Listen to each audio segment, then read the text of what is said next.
Hey, hold up, everybody.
Welcome, everybody. Sorry for the slow start. Hope you are well whenever you this week's Griscom stream. I'm really liking this new system, so all the chats up, so I'm really happy to keep this as interactive as possible. I have some things I want to say about the Republican Party starting to work out the organization of it, because I do think it's something that the left is sort of under-theorized. But we'll get to all of that in just a moment. Tomorrow, we're going to be joined, Matt and I, by Eliza Featherstone.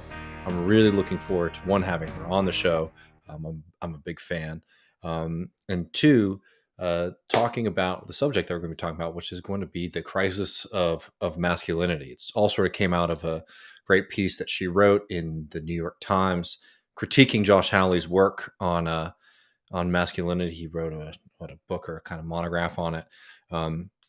She's responding to that, but also laying down a challenge to the left too, is to find a way to talk to people and to meet them where they're at, to sort of recognize some of the very real problems that folks across the country are feeling because of deindustrialization and low wages, and some ways that we can sort of fight for, um, provide a left wing vision that doesn't let the Howleys or the Ben Shapiro's or the, Jordan Petersons, as goofy as those group of people are, to sort of be able to suck people into this kind of right wing, reactionary ideology. So I'm really looking forward to that conversation. And again, for folks who missed it, last week we did our first section on Lenin.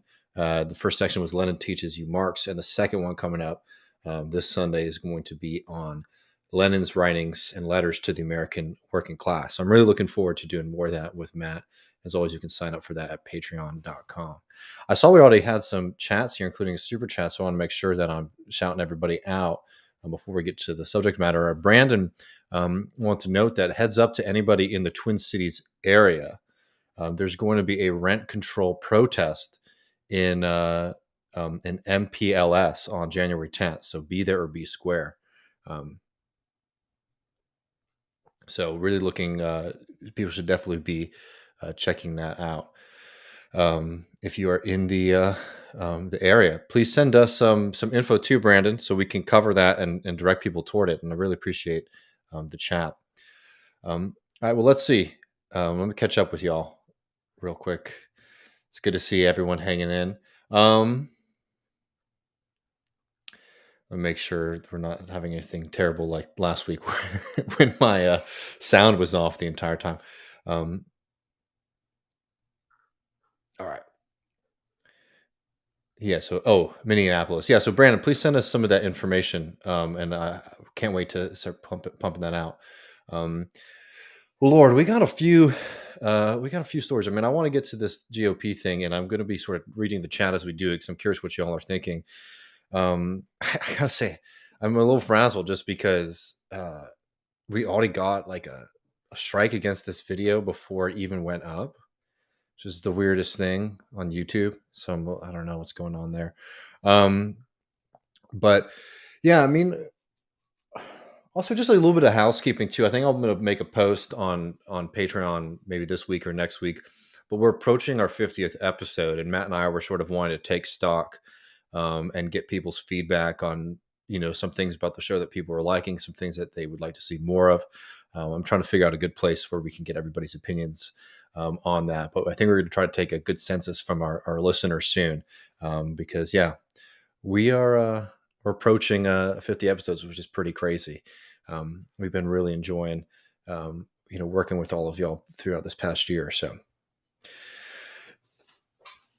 well, all right. Before we get to the GOP stuff, and this is sort of tangentially related to the GOP, but I just wanted to share a local story from here in Austin, because it's frankly pretty wild. Am I like lagging for anybody out there? Because it looks like I am. You know what? I'm going to try something really quick. I think I know what the problem might be. Just give me 1 second. Because I'm like talking right on my microphone, and it's coming in really low. All right. Let's see if that makes a difference. If not, hopefully it's not too bad for y'all. All right, here we go. This is a crazy story. Obviously I'm interested in what's happening around here in Austin, and this is a little bit of a local interest story, but it's just too fascinating not to share. So one of the major funders, of the of Prop A here in Austin, which was this pro police bill, one of the big supporters of the anti-homeless movements here, a supporter of a group called Save Austin Now, which is presents itself as like a bipartisan organization, but it is it's pretty much just like a Republican front group. Anyway, this is just a wild kind of glimpse as to what happens with the rich and powerful. Hold up.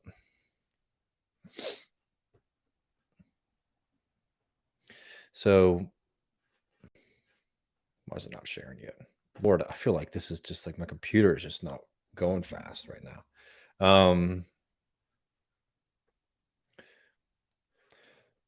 Just give me 1 second. I need to fix something on my end. I apologize. It's just I have too many tabs open, I think. I'm just gonna close everything out and hopefully that will help out. Um, yeah, there we go. I had too much stuff open. Whoa. Jesus Christ. Just give me 10 seconds. All right, here we go. This story is pretty wild. Here we go. An estranged business an Austin businessman and an estranged Nashville couple who was involved in this who was involved in an alleged murder for hire case. So this guy is somebody who is a heavy donor to like the kind of right wing, anti-homeless, anti-working class groups, pro-police groups here in Austin, who was just arrested over the weekend um, for allegedly um, for a murder for hire plot where he paid $750,000 to three men, one local Austin guy, to allegedly kill two people who were found dead in Nashville. And this woman apparently was his mistress, and the other person was this woman's boyfriend. So he looks like he hired, or at least that's what he's being charged with right now. Um, he hired some folks to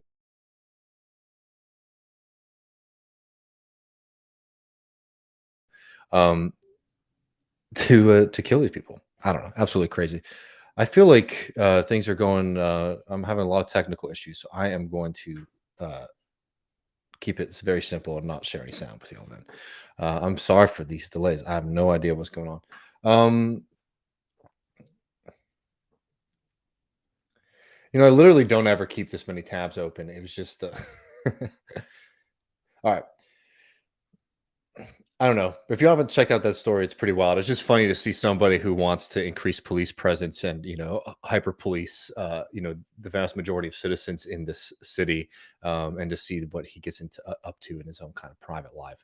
Um, a couple other quick things before we get into the GOP thing. And I'm also happy to take questions and things like that. I'm just going to keep it. I'm just not going to share anything on the screen because it looks like I'm having computer problems. But um, just a couple things up front because we're going to cover it tomorrow, and I just don't want people to think we're not thinking about it. One, absolute solidarity with all of our friends, um, across the country who suffered tremendously under these tornadoes, and our heart goes out to the friends and family, to all the people who were lost, and especially those who were effectively, they passed away because of the neglect of corporations like Amazon, who did not let people leave as that tornado was coming to them. And, I feel like most of the people here have hearts enough to not um, do whataboutism stuff. But I was seeing some, kind of libertarian wackos, saying like, well, how can you blame the company? You're not supposed to let people drive out on a tornado. And it's like, I'm sorry, friend. I'm from a part of the country that I know a thing or two about how to, but what you are supposed to, not supposed to do in a tornado situation. From what we're seeing right now, it does not seem that there are adequate safety protocols, and people were effectively told that they didn't have a choice. Amazon was not refusing to let people go home because they were worried about people's safety. They wanted to make sure that people were continuing to stock and ship the products that they're selling as Amazon is coming into the Christmas holiday. To say anything else is just absolutely disingenuous. We're going to talk a lot about that tomorrow, so I don't want to, front load too much about it. But this is just something that we surely are noting. And I love this. We're getting our red state friends in here. Matt Ozark Matt said, "Who's listening from a red state?" Shout off in the comments. We're getting a few people showing up. Always appreciate hearing from all of y'all. But before we go to talk about the GOP and red state stuff, I also want to just note again that Julian Assange is facing, which is effectively at this point an attempt to silence a journalist who exposed American war crimes, to not just silence him, to effectively torture him, to punish him, and to send a message to people across not just the country, but the world, that the United States government will come after you. talk all the time about, oh, what's the difference between, Trump and Hillary? What's the difference between Trump and Biden? One thing there's a hell of a lot of continuity on, is their willingness to come after whistleblowers and silence whistleblowers. The fact that the Biden administration is continuing with this is absolutely contemptible, but it's unsurprising. What is surprising and what is frustrating is the relative silence that we're still seeing from a lot of folks, even within progressive media, and especially with people, who are elected officials. This should be something that we should be leading the charge with. I mean, this is a basic question of democracy. This is not somebody, and I hate to even start talking about it, but there's a certain segment of people who even watch this show who will say things like, "Well, he threw out all rights to not be." Harassed and tortured by the government when he exposed some emails from one of my political candidate in 2016. Absolute joke, despicable position to have in the first place. But secondly, that's not what he's being charged for. He's being charged for exposing American war crimes far and long before, what happened in 2016. Again, I think that position is bogus and quite contemptible, frankly. But again, that's not what Assange is facing trial for right now. He is facing trial for exposing American war crimes, and the attempt to silence him is a severe threat to democracy. And I think that people need to be, I don't know, a lot more vocal about it. I know there's some people who have sort of made a weird cottage industry into acting like they're the only people who support and care about Assange, and I can understand how those groups of people may be a little annoying. But the answer to that is not to start to ignore the question, ignore the problem, but rather to just be, regular and adamant in your outspoken support of Assange, as he faces attempts by the U.S. government to silence, humiliate, and imprison a whistleblower, right? And what's happening behind the scenes is absolutely despicable. We were telling when we had Chip Gibbons on the show, we're finding out that the U.S. government, was essentially threatening Julian Assange's children. He recently had a mini stroke, as when he's been facing trial. I mean, this is somebody who's being tortured at this point to the max. And it's just something that really there are no real ifs, ands, and buts about it. This is very simple. A journalist is being tortured in front of all of us by the state for exposing crimes by the state. This is basic democracy, folks, right? This is this is not this is something that, really, regardless of your political ideology, socialist or liberal, hell, even conservative, if you believe in the concept of democracy and a free press, there's no call on the Assange case other than dropping the charges and letting this person walk free. Additionally, it has to be noted too that he's being charged with, via the Espionage Act. Assange is not an American citizen, and he was not living in the United States when all this was happening. So the United States is also trying to flex its ability to be able to extradite journalists who post information that is critical of the U.S. government. I mean, that's frightening. It's frightening enough to do that to an American citizen, let alone somebody abroad. And again, this is just not something that you can just sort of simply let happen because you're mad about, what position they took, in 2016.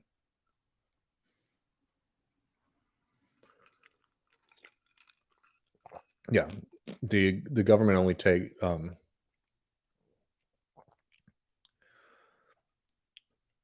Mario says it does not matter how you feel about Assange as a person. It does not matter what kind of other people support him. It does matter what the prosecution of him means for the press freedom and civil rights. Yeah, and it's also just wrong. You know what I mean? It's just a wrong, evil thing that we're seeing in front of us. I'm glad to hear it. I mean, I don't know. There's some people who might not be left reckoning people who sort of watch our videos from time to time. Who, I mean, every time I post something or we even do a video on Assange, we've been getting that for years. And it was especially bad on TMBS. I have to say, whenever we would do anything on Assange, we would always get people very, very mad at Michael and us for covering the for covering for covering what's happening with Julian Assange. It's truly a shame.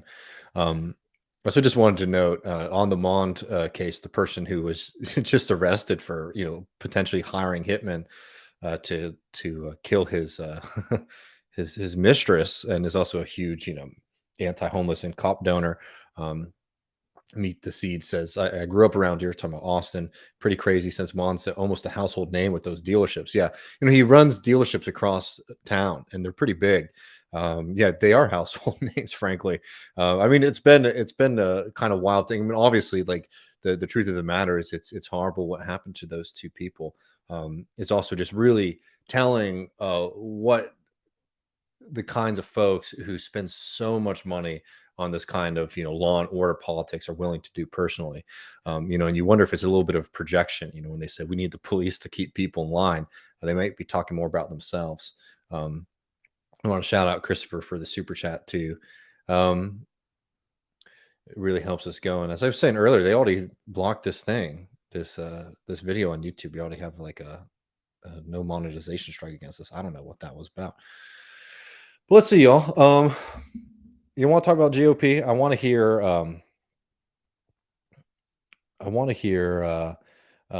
Y'all's thoughts as we're going through this. But I want to talk about the GOP because I was chatting with Matt the other week, or before we did the show last week, and saying that on our show, and understandably so, we talk about the kind of issues within the Democratic Party a lot, because I mean, I think it's worthwhile to do that because I think a lot of people still have illusions as to what the Democratic Party is and what they represent.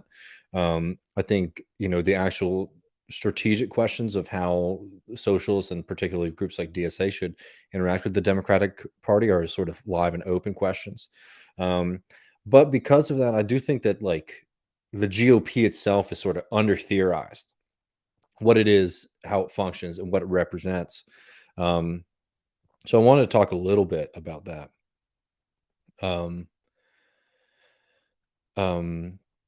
Just because I think that it's crucial not only for us to understand them as political opponents like they are, but for us to think about them in a kind of Marxist and materialist way, rather than in a kind of, I don't know, idealist or like liberal way.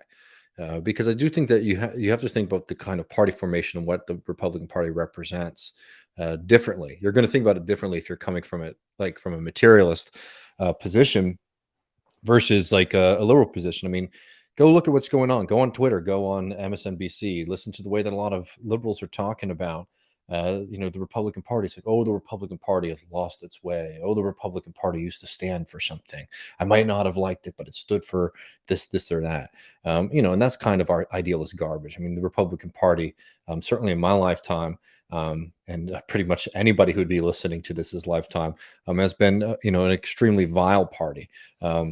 Frankly, only shortly after the period of the Civil War and Reconstruction, is probably the last time the Republican Party sort of represented anything we could call nominally progressive.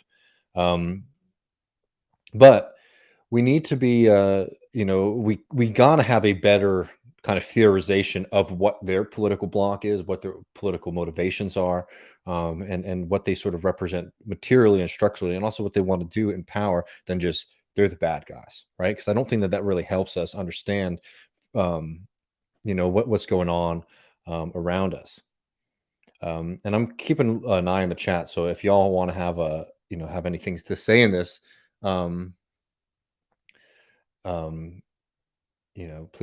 please feel free to chat. Yeah, Jeffrey says here, my favorite liberal take is we need a strong Democratic and Republican party. I think like that's something that we absolutely disagree with the Democratic Party on. But I also want to say, like, this is a big problem even within Marxists, even within socialists, is this kind of failure to recognize the kind of dance that goes on between the Democratic and Republican Party. Look at California, look at New York. These are like the Communist Party, the CPUSA, right? An organization that, if you join today, right, has a very proud tradition, but something has happened over the past few years. A lot of it had to do with infiltration, and I'm not saying that everybody in it is necessarily a bad person or a compromise. I wouldn't say that by any stretch of the imagination. In fact, a lot of people who are members of the Communist Party today are really great theorists and activists. But the official position, at least in 2016, of the Communist Party was to endorse Hillary Clinton, even over Bernie Sanders, because what needs to happen in their view, right? And this was them trying to take a Marxist view to this question. They argued what needs to happen is for the Democratic Party, for the America essentially to become a one-party state, for the Democratic Party to just so systemically defeat the Republican Party across the country, and then a socialist or a communist party can sort of rise up and challenge safely the GOP, right? That's really buying into this kind of spoiler vote, right? If you vote third party, you are emboldening and enabling the right wing. Again, I think that not only is that um, bad analysis, it's, I mean, not only is it like bad in the sense that like that's really dispiriting, it's also wrong. We do not need to go through a period of sustained kind of liberalism or Democratic Party rule to sort of create the conditions for socialism. You look at states like California and New York, and those are states with high levels of inequality, low levels of democratic participation. And I know people are fighting really hard to change that. And but these are states that effectively have been run by the liberals for a long time. And one, they're you look at a state like California, extremely high levels of inequality, even when you compare it nationally, and even if when you compare it internationally. Right, like these are fundamental problems, and that doesn't mean obviously that like the answer is to the GOP. That certainly is not. But the kind of idea, what I'm saying is that like just having sustained Democrat rule in a state or in a municipality or an area is somehow going to make the soil for socialism so much more rich is just incorrect. We have to be sort of organizing and working whatever conditions we have. And there's reasons that certain parts of the country are run by certain parties over others. But I just want to dispel this kind of notion that like what we need to be doing as a socialist movement is sort of reviving a dying and dead and dormant Democratic Party to just completely eviscerate the Republican Party. And then we can have the final struggle of history against the liberals. I think that that's a serious mistake. We have to be taking on both of these political camps because both of these political organizations are very much against the working class. But again, I don't want to do too much Democratic Party stuff just because we talk about them a lot. I want to talk about the GOP.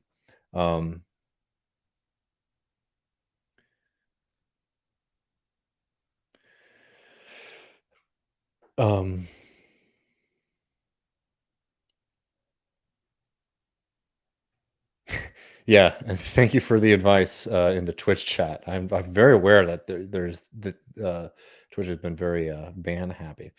Um, anyway, let's look at the GOP for a second. I'm watching the chat, so feel free to jump in with any kind of questions or responses to this. I'll try to get to them in a timely fashion instead of just reading them at the end like I usually do. What is the GOP? I mean, certainly it's the more right-wing party in the country. I think that that's very fair to say. I'd say a lot of that kind of right-wing version is heavily reliant on, very serious, but, social questions, questions like abortion, gay marriage, that kind of like, I don't know, just tradition or traditional politics that sort of exists in every country. The GOP has sort of been a magnet for people who are worried about shifts in the country. And that's a block of the voters for the GOP. I think that actually sort of represents much more of their working class block than anybody. But again, I think that that's actually pretty marginal because um, sorry, Sune's comment is good, but I don't think I'm nervous to share it. Right, but like I think that just saying that the only difference between the Republican Party and the Democratic Party is social issues, I think would also be wrong. Um, so it's certainly not just a party of business because the Democratic Party, as we're seeing, is becoming in more and more ways the party of big business, especially when it comes to new and growing industries in this country. Tech, finance, frankly, is sort of, yeah, I don't know, I don't have a percentage, 50-50 maybe. You look at who they're donating their donors to. 2020 was a pretty interesting election because you did actually see capital really show up behind Joe Biden over Trump. Well, look, it's a business party for sure. It's like evangelical Christian party, absolutely. But it's also a regional party, and I think that that is probably one of the most important things to sort of recognize about both the Democratic and the Republican Party, because they sort of represent different things in different regions and parts of the country, and a lot of that is reflected to just a fundamental fact of American politics, which is regionalism over class politics, and that goes all the way to the beginning of this country, and the regionalism, didn't just happen out of nowhere. There was certainly a material basis here for the regionalism in this country. Particularly the question of slavery, right, where northern industry, especially at the time of the Civil War, was more and more against slavery. One, certainly for moral reasons, but also because it was becoming less and less of a productive system, and that kind of growing ruling elite in America, the kind of industrial capital elite, the finance elite in America, did not want to maintain. A system of slavery that was becoming less and less profitable. You also have to remember that as the Civil War is beginning, you're starting to see some very serious crisis in the price of cotton in the Americas. So global competition is making it harder and harder for that Southern system, that slave system, to compete.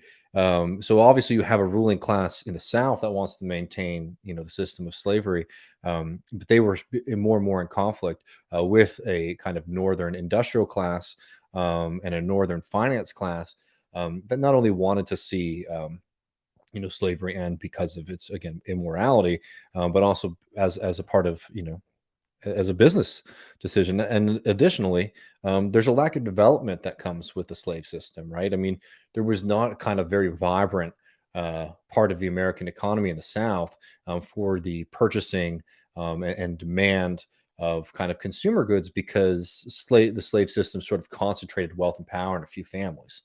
So you're not creating a mass consumer base that was starting to develop amongst like a northern working class, right? So, anyways, the point is that like we all know why there's regionalism in this country, and in the general sense, right? It comes from a north-south divide over slavery. But I just wanted to note that like it's not just culture, right? Like there's a material basis between that kind of regionalism. But when we think about regionalism within the Democratic Party versus the Republican Party, it just is, you have to understand that if you are a local elite, right? Um, and again, like the regionalism is worthwhile to note too, because as the parties switch, and they switch fairly quickly from the solid South, um, becoming a stronghold of the Republican Party when it used to historically always vote Democrat. The regionalism was very quick to sort of sink into that new system, right? We didn't sort of have like a up for grabs time. Um, and it's notable because you have to understand that if you are a local elite, if you are somebody who is in the upper middle class, or wealthy, a bourgeois member of society, if you want to deal with state power, if you want to deal with the government, you're just going to play with whatever game is in town, right? So while ideologically there's a lot of different factors that go into like which party members of the elite are supporting, you just can't forget that if you live in South Carolina, you're going to go to the party that is effectively in power, in the same way that if you live in Rochester. So it's just understanding that regionalism does certainly play a role that we just cannot understate, because the kind of person, like the way that these kind of client parties, the Democrat and the Republican Party, try to sort of control the voters that they have in the regions that they control. They incorporate some demands from the mass of their voters, but they certainly more often than not act in the interest of that kind of ruling class coalition that sustains them financially. I mean, also sustains them like in the community. And you just have to recognize this, that these parties are not just functions of persuasion, certain kind of arguments only working in some regions, but rather, client parties that sort of recognize that they have control over a certain area. Then the ruling class, the people with the material power to like not only fund the parties, but they control all the stuff in the communities. So if you want to operate a government, you have to be working with them. The government and the ruling class sort of have a alignment and agreement, and then they're giving some kind of reactions in general to like the kind of general voting blocks that make up those societies. um yeah, and like this is the point, I guess. I could have just said this: most parts of the country are effectively single party ruled. And you're starting to see more and more lately a division between urban and rural across the country. I mean, like Austin is a Democrat city and has been that my whole life. Um, so that is something to note. But state politics certainly go one way. Um,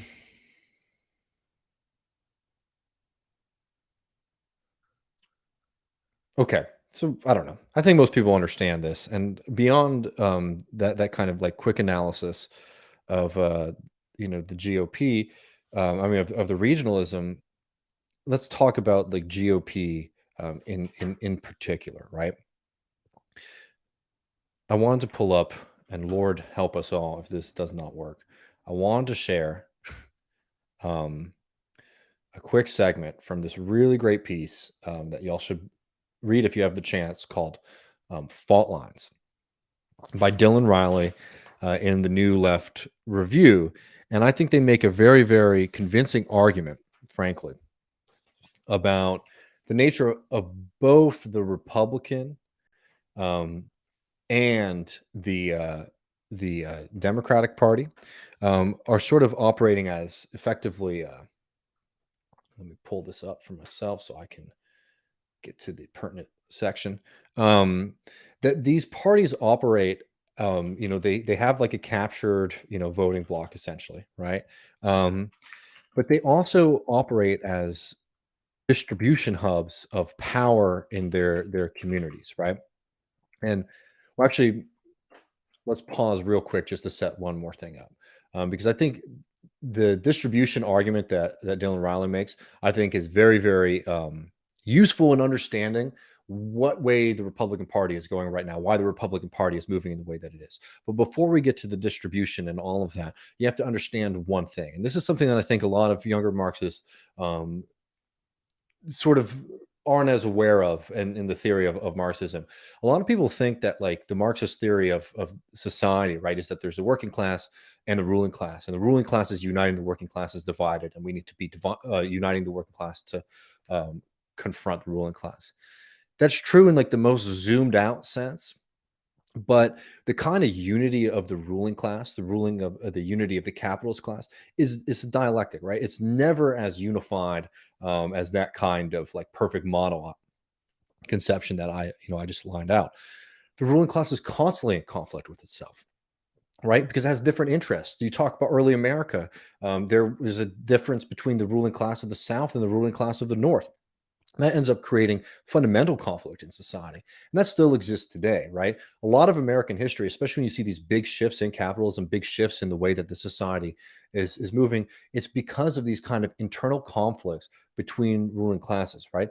If you are, a capitalist who is invested heavily in fossil fuels, you have different interests in somebody who is heavily invested, for example, in tech or in finance, and sometimes those forces align and sometimes they butt heads, and it's in these kind of conflicts and contradictions that we potentially have advantages in, but it also creates shakes in the system, which create opportunities for new formations to develop, right? So you can't just think um, of the, especially in America, right, where we don't have a working class party, right? Um, you have to remember that the Democratic Party, and the Republican Party represent the ruling class for sure, but they represent very different fragments and sections of the ruling class.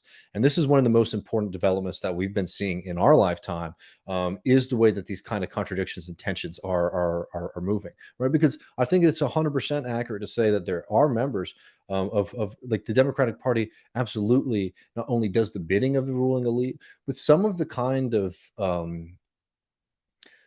social shifts that we're seeing within the Democratic Party, right, are also demands, and many of them rightfully so, of a kind of a Senate ruling class too, right? We're talking about questions of wanting things like more diversity and representation, etc. Right? These are demands that are sort of wielded against like working class solidarity at times by the ruling class, but a lot of these are very progressive in their origin, right?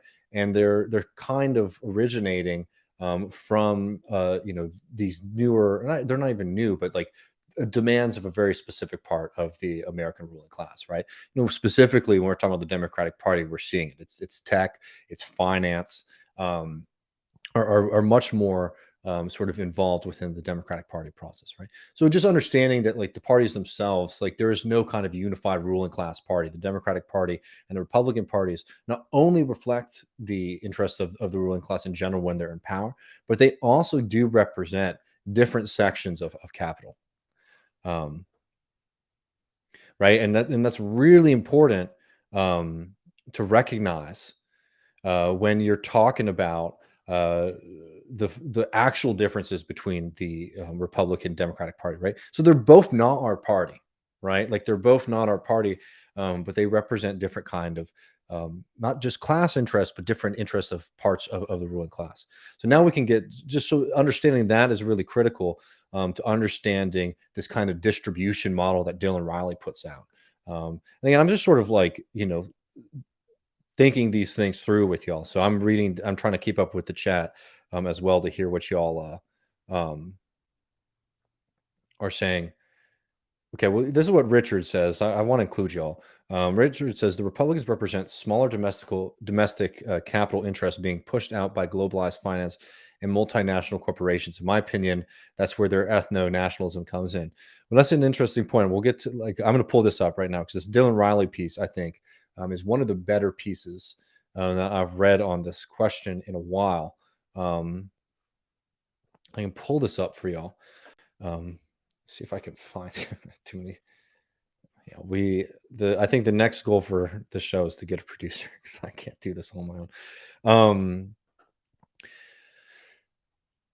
So we're talking about the kind of distribute the separation of the fact that the Democrat and the Republican Party both represent the ruling class, but they represent different sections of the ruling class, and those things are very, very fluid too. But when you talk about the regional aspect of it, there's a reason that kind of regional elites sort of support the ruling party in their area, even if they might personally believe, like even if socially they might, I don't know.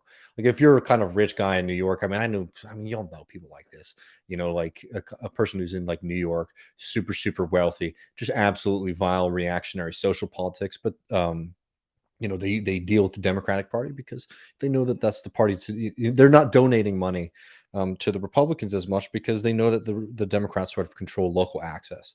But then if you're somebody who operates on a national scale, you might be, have different inclinations, right? This is how like that kind of self-interest works. But anyways, so the point here is that the parties in America, they don't develop across class lines in the kind of working class versus ruling class lines. They have very different segments of the ruling class that they're basically sort of fighting over. And then the way that this party system sets up is it starts to become a distribution system for these parties. And going back to the point that Richard makes, this is the redistribution question. What does the redistribution model that people who are part of the Republican Party prefer? Like I'm talking about elites, who are members of the Republican Party, enjoy. The types of this is Dylan Riley again, New Left Review, fault lines. The type of redistribution that appeal to the Republican mass base differ from those demanded by the Democrats. Republicans are oriented to the forms of state largesse like farm subsidies, handouts to small business, and protectionist trade tariffs. In place of credentialing, the Republican base demands other forms of social closure based on race, nationality, and citizenship status. Accordingly, their demand restrictions on immigration and a general defense of borders and citizenship measures that enable redistribution within the native population alone. In sum, both parties are redistributive coalitions engaged in a zero-sum struggle using political mechanisms to transfer income to their constituents, both at elite and mass levels. In conditions of slowing growth, U.S. politics has become frozen in a highly polarized pattern with little possibility of a definitive breakthrough on either side within the framework of the existing electoral state system. And like just to share this because I think it's a really smart analysis. Riley also notes that within the Democratic Party, because when you look at what's happened, the biggest shift that we've seen across the parties has been what's going on with college degree voters versus non-college degree voters, and there's the fact is that the Democrats are just sort of dominating the people who are credentialed. And what does that mean?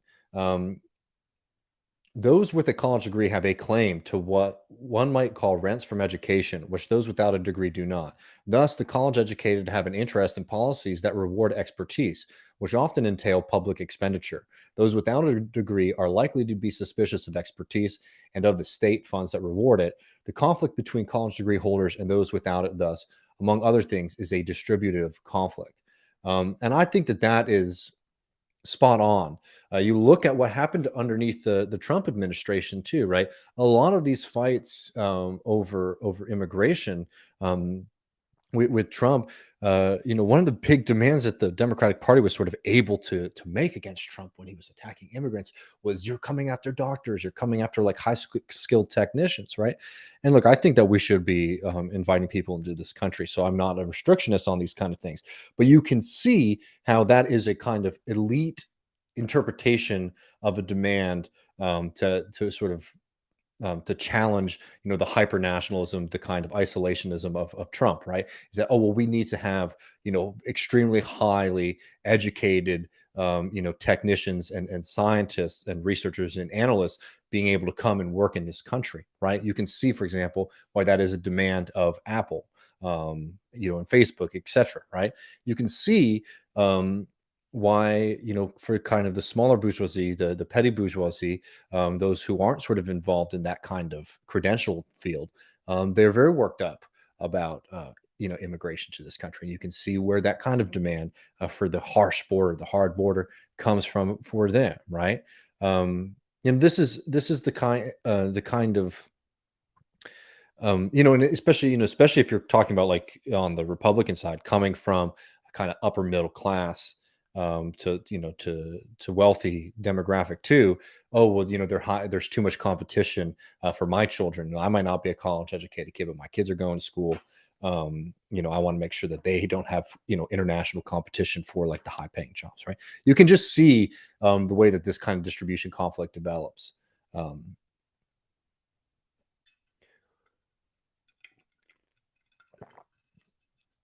which is why it is fascinating, you must say, that the Democratic Party is shooting themselves into in the foot on the um, student debt thing. I think that that is a good point, but I think that the reason for that is because the coalition of like lower wage earning college educated workers in this country, that's not the demographic that Joe Biden's really picking up the phone for. There is, I mean, we talked about inflation on the show a couple weeks ago, um, and what that sort of means. And I want to keep focusing on this GOP question with you all, so I don't want to go down that rabbit hole. But no, while you might think that there's a contradiction between the Democratic Party and this kind of argument about the credentialists, the people who have college degrees basically being the backbone of the Democratic Party, remember at the end of the day, they're responding mostly to the people with the material power and the social power. And at this point, that is not a kind of organized collectively understanding itself as a movement, group of student loan holders. It is people at the very, very top of a kind of technocratic credentialist system, right? And what are those people worried about right now most? They're worried about inflation. And what's a great way to sort of enact some kind of fiscal discipline, right? Tightening of the belt for all of us, but is for the government to basically start pulling money out of our pockets as a class of people who have college degrees, who have student loans, make those people lose the kind of benefits that we've seen over the past year and a half, where some folks have had a little bit extra money in their pocket and are a little bit less likely to accept precarious work, right? Seize that money back from them by restarting student loans, seize that money back from them by increasing interest rates, right? This is a way for them to solve two problems at once, to come at, to sort of, push some discipline. Again, this is like a kind of technical term for it when you're basically encouraging large segments of the population to sort of tighten their spending, and to take money out of their pockets, right? So force those people to start paying back those loans. So one, it starts to deal with the inflation problem, and two, it breaks the power of labor and this kind of more militant group of demands from working people across the country, right? You can see, like, so even though there's a tension within the Democratic voting bloc there, you see what demand wins out, and that's all. It's not going to be the masses; it's going to be the people at the very top. Um, be careful, Jimmy. Um, Here we go. Let's see, y'all. I want to keep up with y'all.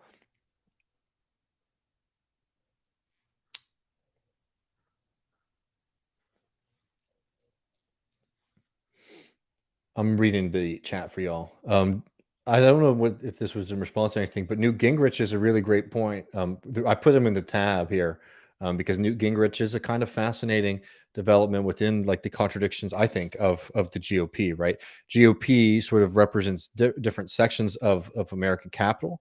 And you have to remember, I mean, the old kind of stuffy capital that was the GOP of Bush Senior, and even Reagan to an extent, um, is starting to be challenged by, um, this kind of growing local elite movement across Middle America and the South, um, that is very rabidly, I would say, against kind of old like waspy, Yale, New England kind of conservative politics. It certainly doesn't mean that it's a kind of radical shift in the way that wants to treat workers, but there was a level of difference there. But more importantly, is the dependence on the evangelical vote in the South to cement the kind of flip of the solid South, right, the formerly Democratic stronghold of the South, the Republican Party, was the kind of incorporation of that evangelical movement into it, which has created a lot of tension for those people in power. And people think about like Trump versus the establishment in 2016, but that's just an extension of fights that have been going on for a long time. Gingrich versus the establishment. I mean, Gingrich versus Dole, both vile critters in their own way, but in conflict on some level. You saw that Buchanan versus Bush, Tea Party versus Romney, and then Bush W. So kind of establishment, and then Trump is just the eventual victory of that movement over the older kind of uh, Republican elite. Um, I appreciate the chat here too. Um,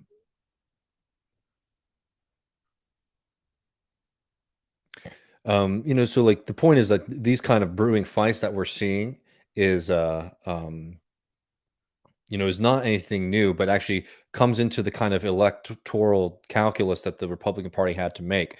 Um, Maybe we could, I mean, the social stuff, especially like on abortion, I think you're starting to see where, and the reason I want to bring this up is, or I'm talking about this, and I think we might be running low on time here. We'll just have to do this again soon.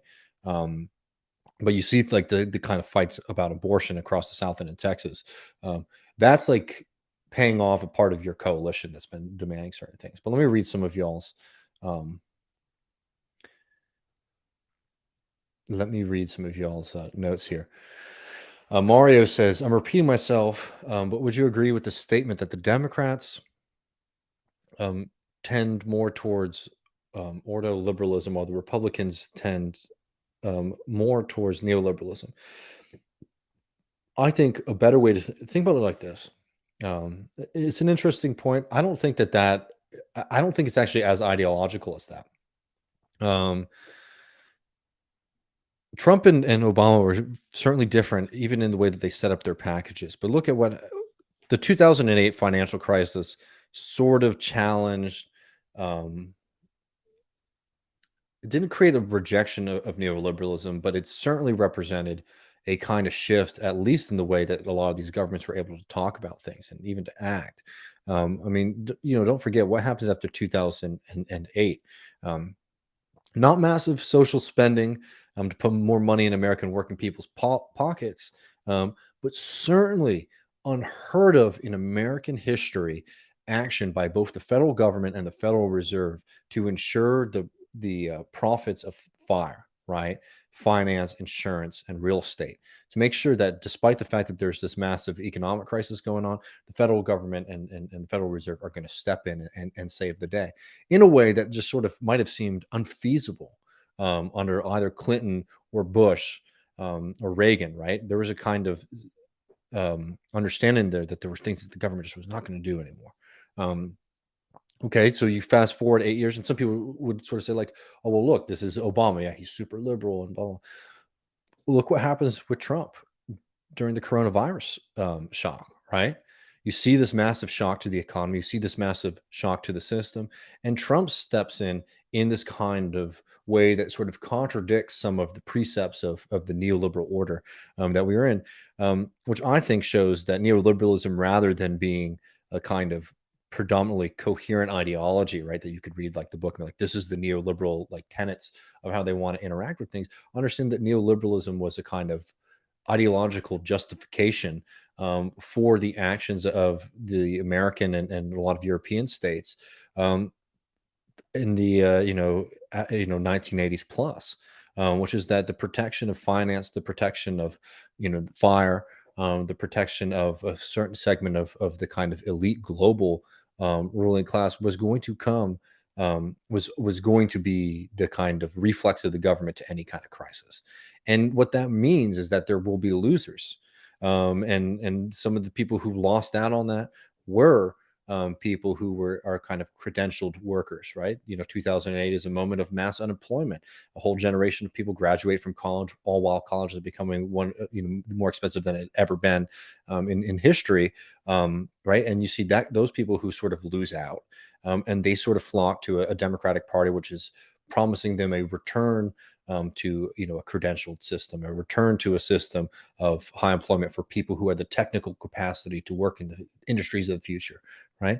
And then you look at what happened to other folks in the 2008 crisis. I mean, like, people lost their houses. Was a massive moment in American history, and the government stepped in a historic way to protect the profits of the banks, to protect the profits of the financial industry, to protect the profits of the real estate industry, right? Well, the vast majority of people suffered, and you had that kind of college educated class, and they start to get encouraged to, we got to complete the project of Obama, right? Like, he wasn't able to do anything different because he wasn't strong enough, right? And that was the kind of promise of 2012 Obama in a way, and then of 16. And this is what the Democratic Party has been pushing, is that we're going to return back to a highly educated workforce, and you're going to be taken care of. And the Republican Party is coming for a different class of folks, people who are kind of the smaller business owners in a lot of red states across the country, who saw, and especially people who are in areas that were dramatically affected by globalization and deindustrialization, right?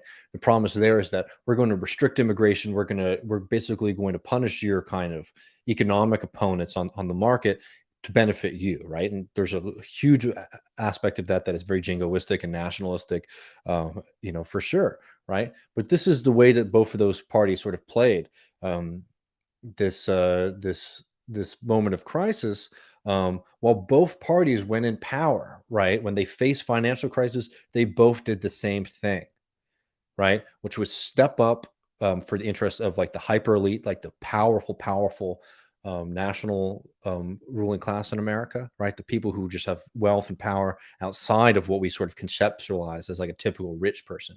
And then you see fragmentation for the rest of us into those two different parties, depending on what kind of interest you might have financially, and certainly for some people culturally. And now, like, the thing about, like, by the way, like, materialist theory of like elections is not that every single person who's this does this, right?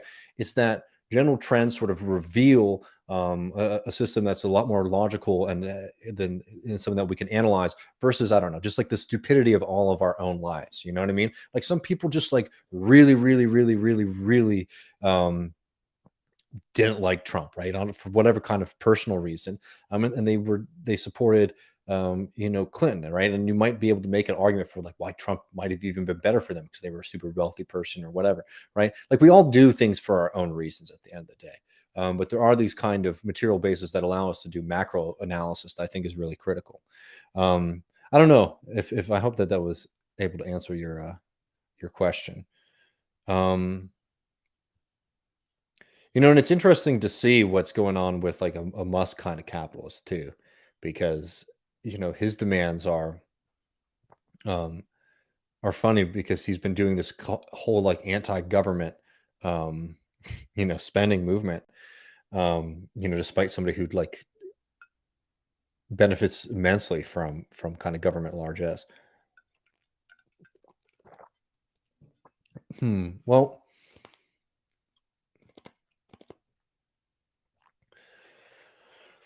this was a little ambitious of a topic. There's so much more I think that we can get to, and maybe we can do more of this. Tell me if this was interesting for you. I mean, usually we talk about other things, but I just feel like we don't talk about the GOP enough on the left in a kind of serious way. Maybe this might be something to be nice to have a guest on and do it a little structured. But I'd be happy to do another one of these next week, or soon. Um, we are the Academy says, any advice for keeping up morale and keeping hope alive in the face of potential slide into authoritarianism? I feel like I need to get better at fending existentialism. Well, we can't fend the fact that we're here and we're going to die, but we can make the world a much much better um, place. I'll say it time and time again. I don't know. Find things that you enjoy in your life. Don't let politics consume your life because it'll become very very difficult, right? Because we're in a difficult spot. But what always gives me hope and encourages me is the fact that we're moving. People are doing things. Just last week, historic victory in Buffalo. Just last week, Shama Sawant again. Man, at this point, by the way, like Shama Sawant is like betting on Shama Sawant upsetting these people is like betting on Alabama to win a football game. It's sure money, you know. Um, that's something to be very encouraged by, despite the fact that they're taking on, these ain't small companies or people with um, with short pockets, right? With shallow pockets. This is somebody who's taking on Amazon and Microsoft and the people who benefit directly from that system, winning time and time again. It might not always be by the numbers that we'd like to see, but man, she's doing that, right? That's encouraging. There were times, there were times when we weren't able to have these kind of conversations on any kind of meaningful level, about what the left should be doing, what social should be thinking about these things, because you'd be talking about like, what are you talking about? Like me and my five friends. We have organizations that are trying to work their way out. Like there's stuff to do, and that's what gives me a lot of encouragement. If we were seeing all these things happen and there wasn't movement, that would be what would be very depressing to me. And yes, for Autumn, um, our good friend, our good British friend, our Bama good at football, they very much are. um,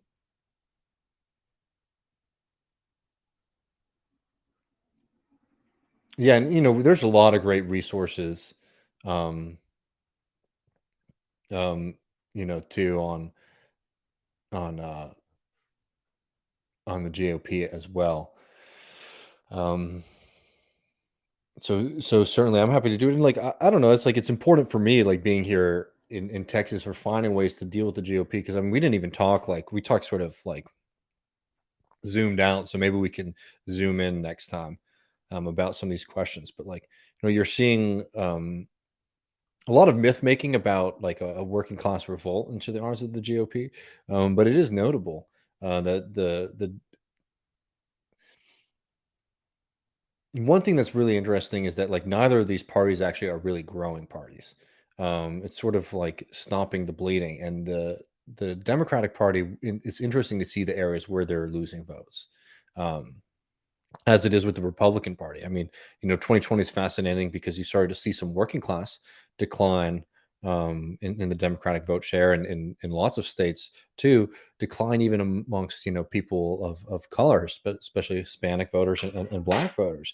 Um, and a lot of people just like are sort of unwilling to talk about or sort of reckon with, what that does represent. Again, I think that it's important not to misunderstand these narratives. It's not like the GOP is now sort of like majority working class, majority of people of color coalition, but you were seeing some bleeding from the Democratic Party in those groups, and understanding why and where that exists, I think, is important for beating them. Um, yeah, if this was moonshine in the jar, I would not be sitting straight right now, friend. Um, well, before we go, Ozark wants to note how crazy is the new Texas redistricting map. It's absolutely ridiculous, as you could imagine, and it's pretty despicable that the Democratic Party failed at blocking the Republicans from putting forward another one of these just um, clearly anti-democratic political maps. So no, I mean they're frightening, and we'll have to deal with them. I'm excited. I'm excited for Greg Casar here in the district that I live in.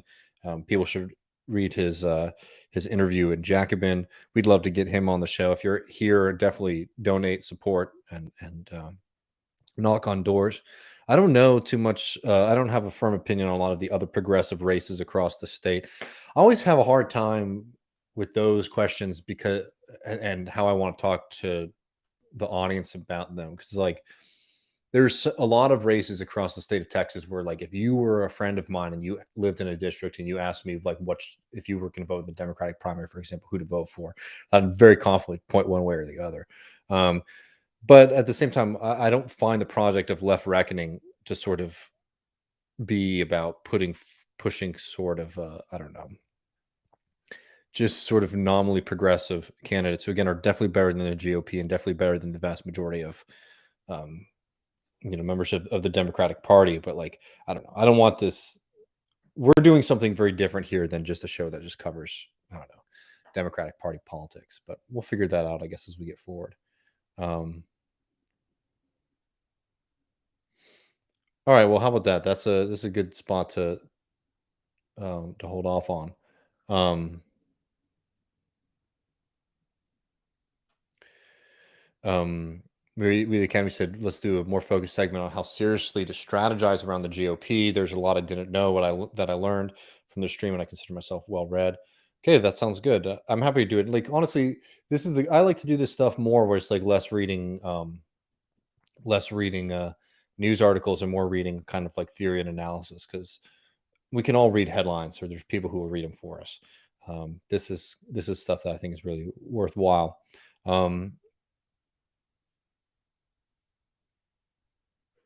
So I really respect Thomas Frank, but I have a lot of problems with that book. What's the matter with Kansas? Maybe we could do something on it sometime in the future. Thomas Frank, an incredible historian, specifically of the populist movement, and what's the matter with Kansas is very strong in some places and not so strong in others. Would love to maybe do something about that in the future. All right, for patrons, I'll put up a post. I don't know the best way to do it, but we're coming up on 50. I want to take a census. I want to hear what people want to see more of guests. Matt and I've been talking about a lot of different things. Maybe switching up the format, maybe doing guests like every other episode, cutting things up into shorter segments, recording them in advance, and I don't know. We're really talking about doing a few things differently, or if we should be adding another kind of show or something like that during the week. So very happy to hear people's ideas for like what they'd like to see going forward, because it's been a really successful and exciting first year. But I want to have that kind of Michael Brooks hustle with this project, where we were always thinking 5, 6, 5, 10 steps ahead. So I appreciate all of y'all. Liza Featherstone tomorrow, talking about masculinity and the left. We're looking forward to that. And then this Sunday for patrons, we're going to be doing another reading on Vladimir Lenin and the American working class. So hopefully y'all will join us for that. I'll talk to y'all later.